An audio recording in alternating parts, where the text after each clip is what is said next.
옛날에는 무조건 뚜껑만 있으면 이주비를 3천만, 4천만 빌려줘가지고 회수한 경우도 있었지만 요즘은 뭡니까? 무허가에 대해서는 이주비를 잘 안 주려고 합니다.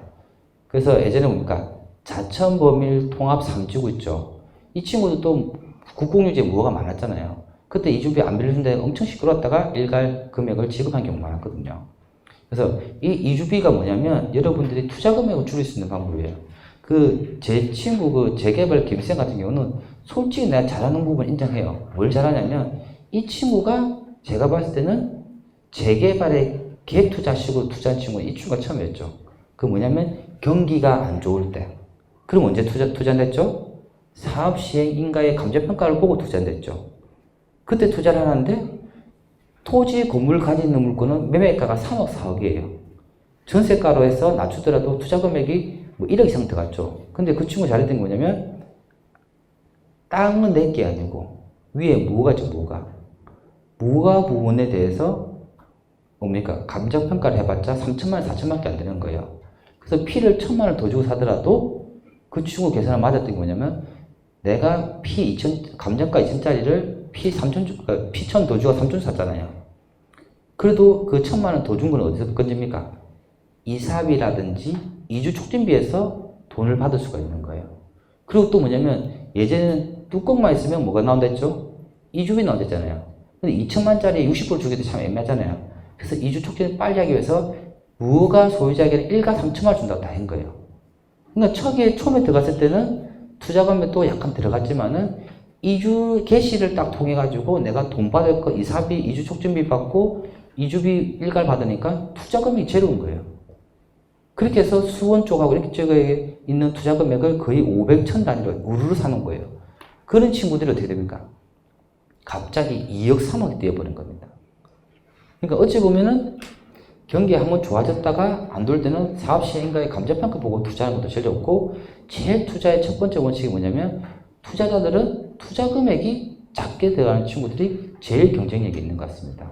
그래서 여러분도 그런 포인트에서 좀 약간 가져가시면 좋을 것 같고요. 그래서 이주비하고 이런 부분에 대해서도 여러분들이 한 번 더 다음 현장을 통해서 제가 말씀드리도록 하겠습니다. 그리고 자, 한 가지 조심하셔야 될 거. 지금 부산은 조정구역이 없는데 이제 또 부산도 좀 지나면 조정구역이 나온다고 막 얘기도 하고 있는데 제가 봤을 때는 쉽지는 않을 것 같고요. 저는 조정구역 지정이 쉽지는 않을 것 같고, 자, 한 가지 보세요. 일부 타 지역죠. 경기도 지역 같은 경우는 이번에 안산부터 오산까지 지금 다 규제를 하려고 했거든요. 근데 조정구 이상이게 되면 제일 무서운 게 뭐냐면 거래에 대한 제한도 있지만 금융 비용에 대한 제한이 제일 커요. 그 중에서 이주비와 중도금 대출이 제일 힘들거든요. 자, 첫 번째 보세요.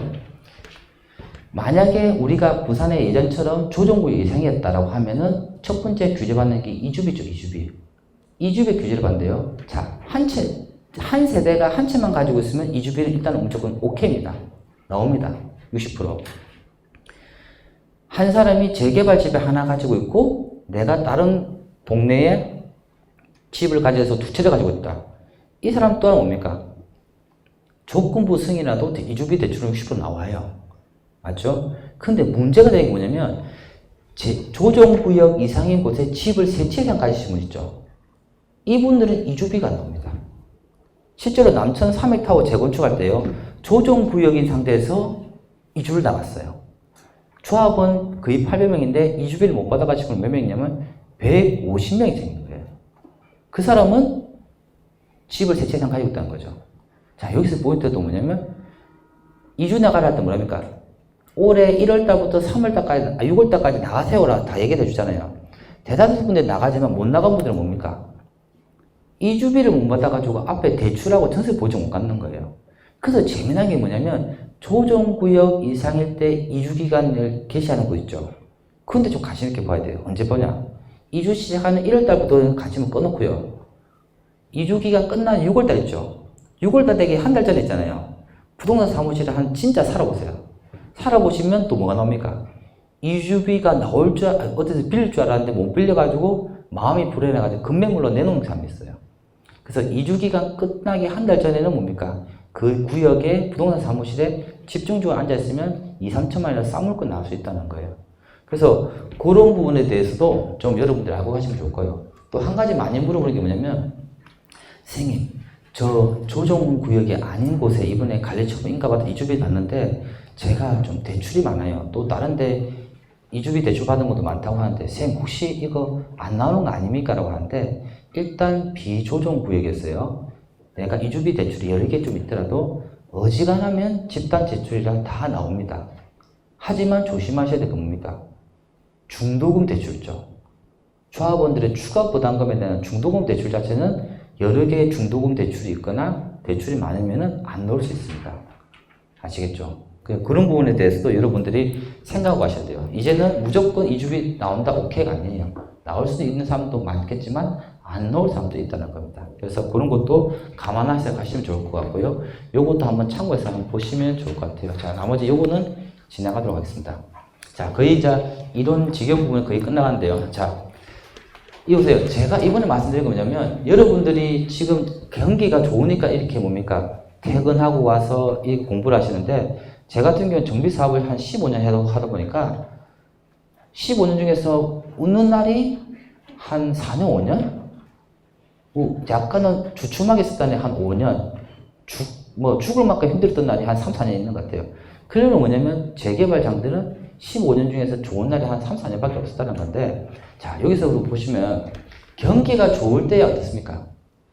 갑자기 기본 계획이 없어서 재개발 구역이 아닌 곳이 구역 지정하는 순간 가격이 올라가요. 맞죠? 추진위가 없다가 생기면 또 가격이 올라가요. 그리고 동의서 받아 조합 설립되는 순간 가격이 올라가고 시공사 되는 순간 가격이 올라가요. 경기가 좋을 때는 사업 단계마다 가격이 다 올라갑니다. 그래서 실제적으로 보게 되면은 제일 많이 오르고 많이 올라가는 구간이 어디냐면 조합 설립할 때부터 해서 시공사 뽑을 때가 진짜 돈이 많이 올라가요. 맞죠? 그리고 보시게 되면 경기 좋을 때는 그 사람들의 관심도 많고 계약 체결도 많아서 가격 상승이 높이 올라가는데 중요한 건요. 여러분들이 경험 못 하신 게 있어요. 경기 안 좋을 때 있죠. 경기 안 좋을 때는 이 자체의 리듬이 완전히 여러분 생각하시는 거랑 다릅니다. 한번 보여드릴게요. 경기 안 좋을 때도 일단은 뭡니까? 가격은 다소 올라갑니다. 근데 그 올라가는 구간이 언제냐면 추진위가 없다가 생기면 일부 올라가요. 그리고 조합 설립하고 시공사 할 때까지는 가격이 올라갑니다. 근데 제일 무서운 게 뭐냐면요. 경기 안 좋을 때는 시공사 뽑잖아요. 그때 건축심의 통과해도 전화문이 없어요. 사업 시행가 받았다고 현수막 붙여도 전화 몇 통 왔을 뿐이 계약이 안 되는 거예요. 그리고 관리처분까지 갔는데도 불구하고 어떻습니까? 거의 거래가 없어요. 결론은 뭐냐면 경기 안 좋을 때는 말 그대로 매수하는 타이밍은 잘 보이는데 매도 타이밍이 안 보인다는 거예요. 그리고 시공사 뽑고는요. 관리처분 때까지 약 2년이 걸리는데 이 사이에는 거의 거래가 안 된다고 보시면 될 거예요. 한 가지 예를 들면요. 좀 제가 대구에 지금처럼 경기 그럴 때가 아닌데 대구장이 주춤할 때가 있었어요. 그때 제가 대구 달서 9구역을요 샀는데 어떠냐. 경기가 조금 불안한 장인데도 불구하고 조합 설립을 앞두고 시공사 뽑는다고 하니까 어떻게 됩니까? 제가 1억 1천에 주고 샀는데 갑자기 3개월, 4개월 만에 1억 7천 되는 거예요. 그 내가 기분 좋아가지고 좋았고 또 시공사고 보니까 포스코도 있고 롯데도 있는 거예요. 그래서 제가 뭐냐면 양쪽 다 친한 데다 보니까 어떻게 했어요? 제 따라 같이 투자했던 분들이 한 20분 계셨거든요. 그래서 내가 뭐랬냐면 조합원 놀이를 해봅시다라고 한 거예요. 조합원 놀이. 그게 뭡니까? 그러니까 일단은 점심은 포스코에 소고기 얻어먹고 저녁은 뭡니까? 롯데 일식집에서 얻어먹자는 식으로 많이 얻어먹었어요. 뭐 그게 잘 된 건 아닌데 그 조합원으로서 그런 얻어먹고도 얻어먹을 수 있잖아요. 그런데 경기가 불안할 장일 때는 어떻게 합니까? 경기가 좀 불안해도 그 조합 설립과 시공사 뽑을 때까지 가격이 빨리 올라갔잖아요. 근데 정말 무서운 게 뭐냐면 저는 알고 있었어요. 경기 안 좋아지면 시공사 이후에는 거래가 안 된다는 걸 알고 있었는데 제가 뭘 했습니까? 양쪽 다 먹다 보니까 집을 미리 팔아버리면 제가 무슨 소리겠어요? 양아치 소리 들을 거 아니에요. 그래서 끝까지 제가 그걸 집을 가지고 시공사 뽑을 때까지 있었고요. 그리고 둘 중에 한 군데가 선정되고 한 군데 떨어지고 나면 나는 반드시 떨어진 쪽에서 나를 안 보려 할 거라고요. 그래서 제가 뭘 했냐면 양쪽 다 모아놓고 컨소시엄으로 들어가는 게 어떻겠습니까? 라고 제안한 거예요. 진짜 컨소시엄 들어갔거든요. 그나마 잘 극복했는데